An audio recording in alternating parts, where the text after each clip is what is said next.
शाहीन तेरी परवाज से जलता है जमाना, तो कुव्वते बाजू है इसे और हवा दे। हर तरह की जुबान पर इन्हें उबूर हासिल है, हर तरह की भाषाओं में इन्होंने गाने गाए हैं और इनकी आवाज ने, इनकी सोलफुल आवाज ने हजारों दिलों को धड़काना सिखाया है, मुरझाते चेहरों पर मुस्कुराहट बिखेरने का काम किया है और बड़े बड़े म्यूजिक डायरेक्टर्स के साथ काम ही किया है।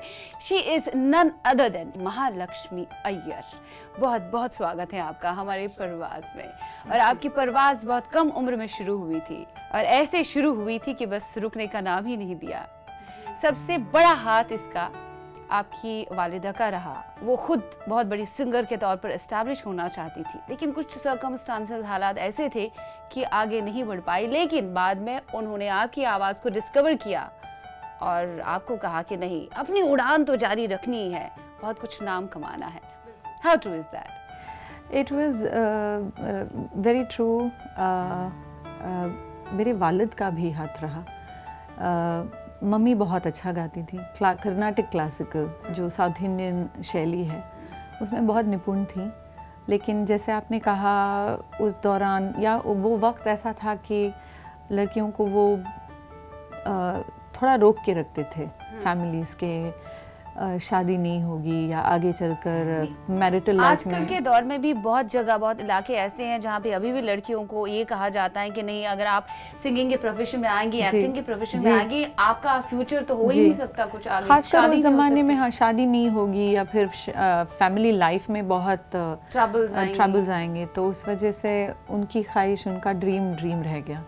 तो जब हम बड़े हो रहे थे, मैं और मेरी बहनें, उन्होंने म्यूज़िक तो जैसे फैमिली में इतना ज़्यादा था, पापा भी म्यूज़िशियन नहीं थे, पर म्यूज़िक का इतना शौक़ था उनको कि घर पर म्यूज़िक का माहौल हमेशा बना रहता था। उसी में पले बड़े, हाँ, जीन्स में तो आना ही है। और वैसे भी साउथ इंडियंस जो हैं, अगर आप साउथ इंडियन कल्चर के बारे में आप जानते हैं तो कोई ना कोई फाइन आर्ट साउथ इंडियन के बच्चे हम बचपन से सीखते हैं, चाहे वो संगीत हो, डांसिंग हो या फिर कोई म्यूजिकल इंस्ट्रूमेंट हो, म्यूजिक स्पेशली। तो ये हॉबी या ऐसा कुछ नहीं है, आपको करना ही है। आगे चलकर आप भले इसको करियर ना बनाएं, वो इनकरेजमेंट तब नहीं था, लेकिन इसीलिए अनफॉर्चुनेटली मम्मी को वो इनकरेजमेंट नहीं मिला। लेकिन जब हम बड़े हो रहे थे, अम्मा ने ये देखा कि इनकी आवाज़ें बड़ी अच्छी हैं, लेकिन as a good disciple of music उन्होंने पहले पापा से ये कहा कि नहीं, इनको सीखना ज़रूरी है। ऐसे ही वो जो ऐसे थोड़ा बहुत यहाँ वहाँ सिंगे, ऐसे नहीं हो सकता। तो तरबियत आपने ली, तो एकदम सही हमको हिंदुस्तानी क्लासिकल की तालीम हमें मिली। और तो कहते हैं ना, हीरा अगर है तो उसको तराशना ज़रूरी है, तो वो काम हमारे गुरुओं ने हमारे लिए किया। और गुरु तो बहुत बड़े बड़े रहे हिंदुस्तानी सिनेमा में भी आपके, शंकर एहसान लॉय जिन्होंने डेब्यू किया था 10 फिल्म से, जो कि शेल्व हुई, लेकिन बाद में ट्रिब्यूट के तौर पर उसका वो गाना पेट्रियोटिक सॉन्ग रिलीज हुआ था, सबसे आगे होंगे हिंदुस्तानी। और आप कॉलेज के दौरान स्कूल्स में भी पेट्रियोटिक गाने बहुत गाया करती जी हाँ, वहाँ से the love for your motherland comes from there, school और कॉलेज से। मेरे लिए एक्चुअली ये भी बहुत बड़ी बात है कि मेरे अपने करियर में मैंने कम से कम 4 या 5 पेट्रियोटिक गाने गाए हैं। देश रंगीला हुआ, हिंदुस्तानी हुआ, most popular songs. Yes, so I think yes, it has been a good ground. It has been a good ground, okay, definitely। और एक गाना हो जाए definitely, फिर हम अपनी इस कन्वर्सेशन को आगे बढ़ाएंगे। यहाँ हर कदम कदम पे धरती बदले रंग, यहाँ की बोली में रंगोली 7 रंग, धानी पगड़ी पहने मौसम है नीली चादर ताने, अंबर है नदी सुनहरी, हरा समंदर है रे सजीला, देश रंगीला रंगीला, देश मेरा रंगीला। Super duper. You know what, जब भी हुब्बुल वतनी पेट्रियोटिज्म की बात आती है तो ये गाना जहन में गूंजता रहता है और मैं तो बहुत प्रैक्टिस करती रहती हूँ। जी, I am big fan of your voice. Thank you so much. Okay, patriotic गानों को अब थोड़ा सा हम विराम देते हैं, हम आगे आपके रोमांटिक गानों पे भी आते हैं। जब आपने रोमांटिक गाने गाए, दिल से की हम फिर बात करें, दिल से में भले ही उदित नारायण के साथ थोड़ा मुखड़ा आपने गाया था, जिसने बहुत हाइप पकड़ा था, उसके बाद बहुत बड़े बड़े म्यूजिक डायरेक्टर्स के साथ काम करने का मौका मिला। शंकर एहसान लॉय के साथ आपकी एसोसिएशन बहुत अच्छी लंबी रही। जैसे उन्होंने शुरुआत बॉलीवुड में की, वैसे आपकी भी शुरुआत हुई। उनकी पहली फिल्म से मैं उनके साथ जुड़ी हुई हूँ, और उससे पहले उनसे जुड़ी हुई हूँ जब वो म्यूजिक डायरेक्टर्स नहीं थे, जिंगल्स, टेलीविजन जिंगल्स, तो मैं उनके लिए तब से गा रही हूँ। तो जाहिर सी बात है उनको मेरा स्टाइल, मेरी आवाज़, मेरी एक पर्सनालिटी पता था, तो उनके साथ काम करना बहुत आसान था मेरे लिए। कि जब भी आप किसी नए म्यूजिक कंपोजर के साथ काम करते हैं तो थोड़ी सी हिचकिचाहट होती है, because you don't know each other very well, but उनके साथ they knew me in and out. हम तो बडीज हैं, हम तो मतलब दोस्ताना बहुत अच्छा था यार। तो मुझे किस तरह का गाना सूट होता है या कैसे मुझे ढाला जा सकता है गाने में, या फिर मुझे उस जोन से ज्यादा कैसे पुश कर सकती, ये इसका श्रेय मैं उनको दूंगी। और जितने भी बड़े बड़े टेलीविजन सीरियल्स के जिंगल्स हैं, उस जमाने में पहले तो दूरदर्शन बहुत ज्यादा पॉपुलर था, बिल्कुल, चाहे वो अस्तित्व हो या फिर कोई और सीरियल हो, बड़े बड़े सीरियल्स के मतलब शीर्षक गीत में। सो आप ही ने जिंगल्स वगैरह गाए हैं, तो वो दौर भी बहुत अच्छा रहा होगा, उससे तो आपने काफी कुछ सीखा। बहुत ज्यादा, क्योंकि ऐसे ऐसे लोगों के साथ काम करने का मौका मिला।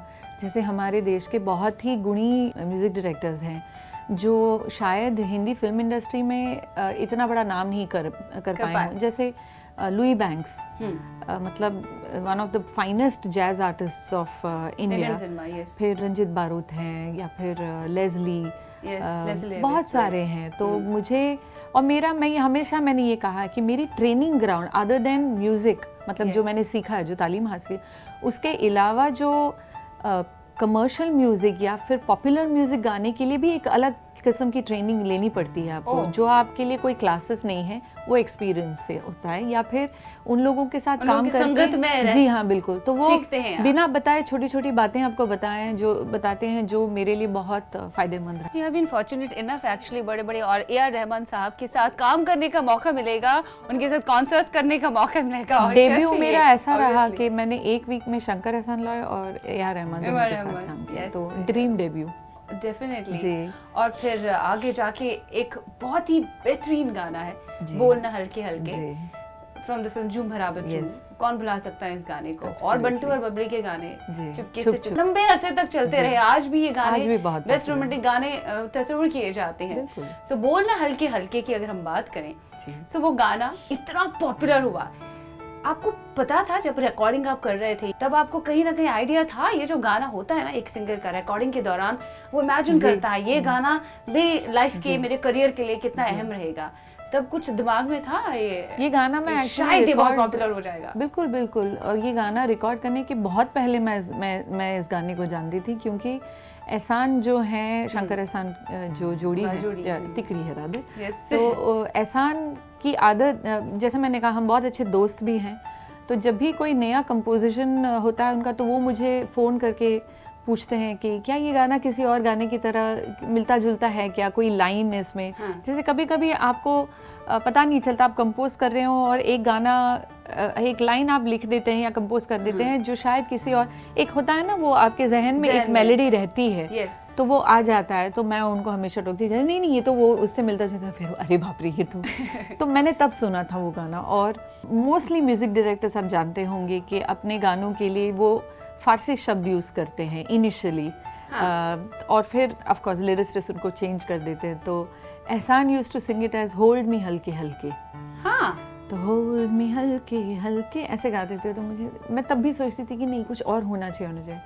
और जब गुलजार साहब, जब फिल्म तैयार हो रही थी, जब इन्होंने गाना सुनाया शाद भाई को, और फिर गुलजार साहब जब एंट्री, तो उन्होंने कहा नहीं मैं कोई इंग्लिश वर्ड नहीं यूज करूँगा, उसको प्योर रखूंगा। वो उर्दू के बादशाह, क्योंकि बंटी और बबली का एक्सपेरिमेंट नहीं करना चाह रहे थे गुलजार साहब। चुप के चोरी से चोरी, तो काइंड ऑफ यही इसी जॉनर का ही गाना था वो। जी हाँ, तो उन्होंने कहा नहीं, आई प्योरली आई यूज, तो उन्होंने बोलना हल्के हल्के लिखा, तो इतना खूबसूरत बैठता है वो। खूबसूरत, yes. And like you said, मैं बहुत ही खुशनसीब रही हूँ, क्योंकि मेरी बहुत ही फेवरेट लिरिसिस्ट हैं गुलजार साहब की तरह, and I am such a huge fan.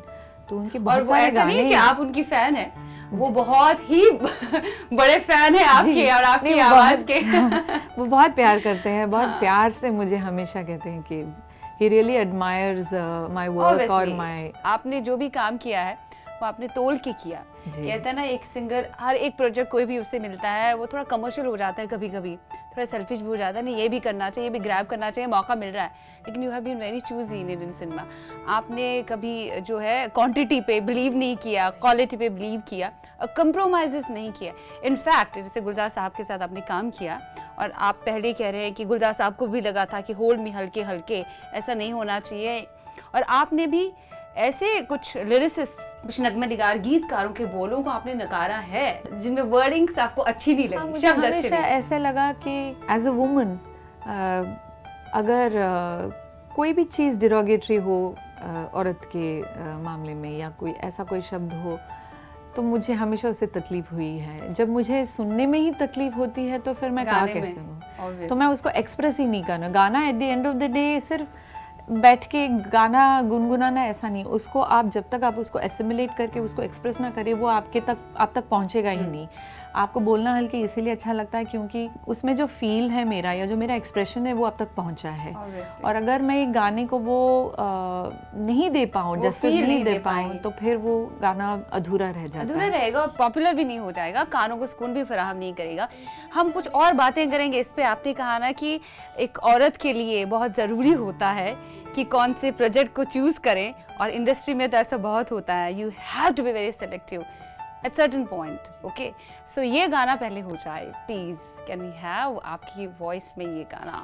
हाँ, नींद का सौदा करें, एक ख्वाब दे, एक ख्वाब ले, एक ख्वाब तो आँखों में है, एक चांद के तकिए तले, कितने दिनों से ये आसमां भी सोया नहीं है, इसको सुला दे, बोलना हल्के हल्के, बोलना हल्के हल्के, होंठ से हल्के हल्के, बोलना हल्के, बोलना हल्के हल्के। फिलहाल हम हल्के हल्के नहीं बोल रहे हैं हम ऊंची आवाज में बात कर रहे हैं, और आप अपनी जुबानी बहुत सारी बातों का खुलासा कर रही है, आपकी परवाज़ के बारे में आप बता रही है। और यहाँ पे बात हुई, अभी लड़कियों की बातें हो रही थी कि आपने कहा कि आप बहुत सिलेक्टिव हैं काम को लेकर के, सारी नगमे निगारों लिरिसिस्ट के काम को आपने थोड़ा बहुत नज़रअंदाज भी किया कभी कभार, क्योंकि वर्ड्स आपको प्रॉपर नहीं लगे और आपने कंप्रोमाइज़ नहीं किया।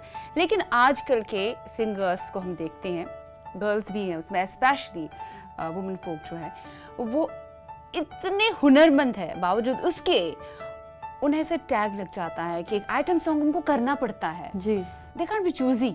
या जैसे आपने एस्टैब्लिश करने के लिए। यस, आप फॉर्चुनेट इनफ रही, बड़े बड़े म्यूजिक डायरेक्टर्स से कभी आपको कंप्रोमाइज नहीं, आपने नो कहा है जी, लेकिन वो नहीं कर पाती हैं, फिर खो जाती हैं कहीं से। एक्चुअली मैं बहुत लकी रही हूँ कि मेरी जो शुरुआत है, या फिर मेरी आवाज़ जो है, मेरा जो स्टाइल है, उसके हिसाब से मुझे गाने मिले इनिशियली।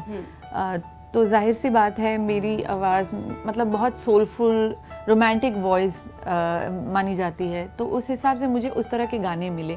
तो मुझे उस कैटेगरी में ढाला ही नहीं गया कि आप आइटम सॉन्ग्स या उस तरह के गाने। फिर जब मुझे वो मोल्ड थोड़ा ब्रेक करना था कि मुझे उसी तरह के उसी स्टाइल के गाने मिल रहे हैं, तो मैंने अपने दोस्तों से, अपने म्यूजिक डायरेक्टर से बात की कि मुझे थोड़ा आप अलग सोचिए, थोड़ा कास्ट। तो फिर मुझे पेपी सॉन्ग्स जैसे झूम बराबर हुआ, या फिर आज की रात हुआ, ऐसे गाने भी मिले। पर मैं इस मामले में बहुत लकी रही हूँ कि मुझे बहुत कम गाने ऐसे रिफ्यूज़ करने पड़े जहाँ पे मुझे लिरिक्स पढ़ के ऐसे लगा नहीं, मैं इस गाने को अपना नाम नहीं देना चाहती। ख़ासकर जहाँ पर, जैसे मैंने पहले कहा, शब्द अश्लील हो या फिर वुमेन को डिग्रेड के तौर पर, मतलब ऐसा लग रहा है कि नहीं, सही ढंग से नहीं ले पा रहे हैं वुमेन को। बिल्कुल। और अनफॉर्चुनेटली अब जो कुछ यंग सिंगर्स हैं, मुझे जैसे आपने कहा, उनको कुछ ऐसे ऑफर्स एक्सेप्ट करने पड़ते हैं कि उनको एस्टैब्लिश करने के लिए या फिर आगे आने के लिए ये एक्सेप्ट करना पड़ता है। थोड़ा सा वो इट्स अ फोर्स, इनफोर्स हो जाता है उन पर। It's not something comfortable, and as a woman I feel, I'm sure all those girls also must be feeling a little you know weird कि सब आप ही जैसे चूजी रहे एंड वो ऐसा कुछ कर पाए जी, बट कुछ लोग नहीं कर पाते हैं। जी हाँ, चॉइस की बात है। अगर आपको कन्विक्शन है कि नहीं मुझे ये किए बगैर ही मैं आगे कुछ और करूँगी या फिर इंतज़ार करूँगी एक अच्छे ब्रेक का, वो एक ब्रेक की तलाश में कभी कभी मुझे लगता है कि कुछ गलत कदम उठा लेते हैं। मेरे हिसाब से ये गलत है, क्योंकि एवरीबडी वांट्स सक्सेस, सब चाहते हैं कि वो मकाम बनाएं एंड ऑल दैट, बट अगर करियर की शुरुआत में अगर आप सही डिसीजंस लो तो मुझे लगता है लॉन्ग रन पर वो, जैसे आपने, आप एग्जाम्पल है, सबके लिए इंस्पिरेशन है, आपने सही डिसीजंस लिए और बहुत ज़रूरी होता है, मेहनत तो आप करते ही हो, जरा सा इंतज़ार भी बहुत ज़रूरी है, सही वक्त पे सही आ जाता है। अगर आपको अपनी आवाज़ पे अपने ऊपर एतमाद हो और भरोसा हो तो सब कुछ संभव है ना। बहुत ही अच्छा लग रहा है आपकी सोलफुल आवाज़, जितनी सोलफुल आपकी आवाज़ है उतनी सोलफुल आप है। आपको देखकर इतनी पॉजिटिविटी आ जाती है ना, तो वाकई में यंगस्टर्स को इतना इम्पेशेंट नहीं होना चाहिए। जैसे इतने सारे रियलिटी शोज़ है, रियलिटी शोज़ ने तो काफ़ी अच्छा प्रभाव भी डाला सिंगर्स पे, थोड़ा सा डिसएडवांटेज भी है, बुरा प्रभाव भी डाला कि रातों रात उनको ओवरनाइट उनको सक्सेस चाहिए, ये चाहिए, और बाद में काफ़ी कुछ झेलना पड़ता है। वही रीज़न है कि बाद में शायद वो डिप्रेशन का शिकार हो जाते हैं। जी बिल्कुल, ओके बिल्कुल। सो आपने खुद भी देखा होगा, आपके पास भी कई यंगस्टर्स आते होंगे कि कैसे करेंगे ओवरनाइट, कैसे बड़ा ब्रेक मिलेगा हमें, ऐसा फेस किया है आपने? हाँ, बहुत सारे कॉल्स आते हैं, यंग सिंगर्स फ़ोन करते हैं, कहते हैं कि मैम आपसे कोई गाइडेंस चाहिए हमको। तो मैं तो पूछती हूँ किस तरह का गाइडेंस आपको चाहिए। तो अगर म्यूज़िक के बारे में गाइडेंस चाहिए तो मैं बहुत गाइडेंस के लिए बहुत सारा है मेरे पास और मेरे एक्सपीरियंस है वो भी शेयर करने के लिए। लेकिन उसके अलावा अगर आप ये पूछना थे कि इंस्टेंट सक्सेस और इंस्टेंट पॉपुलैरिटी के लिए क्या चाहिए, वो मेरे पास नुस्खा नहीं है। वाह। क्योंकि वो मिथ है, वो सच्चाई नहीं है। बहुत ही कम लोगों को उस तरह का वो जो कहते हैं ना इंस्टेंट ग्लोरी मिलता है, पर वो बहुत लंबा नहीं चलता, उसका फिर सफर जो है ना बहुत छोटा होता है। तो मैं हमेशा ये कहती हूँ कि अगर आपको लंबा ये रेस बहुत लंबा रखना बिल्कुल जैसे आपने कहा, तो फिर आपको जद्दोजहद जो है वो नहीं छोड़ सकते। तो फिर ये जो रियलिटी शोज में है इंस्टेंट पॉपुलैरिटी है, इंस्टेंट रिकग्निशन है और ऑडियंस के साथ एक कनेक्ट बहुत जल्दी बन जाता है, क्योंकि ऑडियंस बैठ के वहाँ पर देखती है मेरा बच्चा मेरी बच्ची, और वो एक ऑडियंस बॉन्डिंग हो जाती है। पर वही ऑडियंस फिकल कह सकते हैं आप, क्योंकि कुछ महीने बाद दूसरा शो आ जाता है, फिर वहाँ पे कोई और उनका फेवरेट बन जाता है, तो आप पहले वाले को भूल जाते हैं।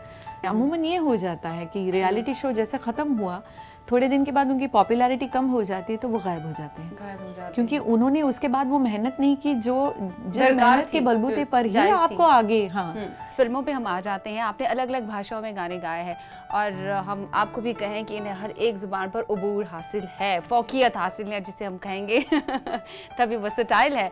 और ऐसा लगेगा ही नहीं अगर आपने बंगाली में गाना गाया है, मराठी में गाना गाया है, जिसके लिए आपको अवार्ड से भी कई बार नवाजा जा चुका। आपने अगर अपने करियर में अवार्ड जीते हैं तो most of the awards are from Marathi films only, right? जी। तो इसके अलावा आपने तेलुगु, मलयालम, तमिल कोई भाषा रही ही नहीं है। हाँ, इंडियन लैंग्वेजेस में मैंने कम से कम 18-19 इंडियन लैंग्वेजेस में मैंने गाने, जिंगल्स या एल्बम्स रिकॉर्ड किए हैं। और इस चक्कर में आप भाषाएं भी जान गई हैं काफ़ी। मैं कम से कम 5 या 7 लैंग्वेजेस कंफर्टेबली बोल पाती हूँ, मतलब। और मेरा ये बहुत शौक है पहले से। एक होता है हर आर्टिस्ट, एक फ्लेयर होता है, तो मुझे लगता है भाषाओं का है। तो मैं आपके साथ, अगर आप बंगाली हैं तो मैं आपके साथ बंगाली में बात करूंगी, बहुत मिस्टेक्स करूंगी, पर आप मेरे को करेक्ट करेंगे और मैं सीख जाऊँ। यहाँ पे तो भाषाओं, खैर हम थोड़ा हिंदी पे ही फोकस करेंगे। काफ़ी भाषाओं में आपने गाने गाए हैं, चाहे साउथ में भी आप बहुत पॉपुलर है आपकी आवाज़। मुंबई में तो आप पली बड़ी ही है और यहाँ पे भी काफ़ी पॉपुलैरिटी आपने हासिल की है, या फिर ओवरसीज़ में आप शोज़ वगैरह करती हैं, कॉन्सर्ट्स बहुत बेहतरीन तरीके से, काफ़ी पॉपुलर है वहाँ पे भी। और कॉन्सर्ट्स करने में आपको बहुत ही मज़ा आता है। जी बिल्कुल, है ना? जी, you enjoy that more. Oh yes, because आपको ऑडियंस एप्रिसिएशन फर्स्ट हैंड जो है वो मिल जाता है। मैंने बोलना हल्के रिकॉर्ड किया था स्टूडियो में, जैसे आपने कहा, आपको तो इल्म हुआ होगा तभी कि ये गाना आगे चलकर बहुत पॉपुलर होगा। क्योंकि हाँ, जाहिर सी बात है, इतना खूबसूरत गाना है, इतने अच्छे प्यारे बोल, और राहत भाई ने इतना खूबसूरत गाया है उसको।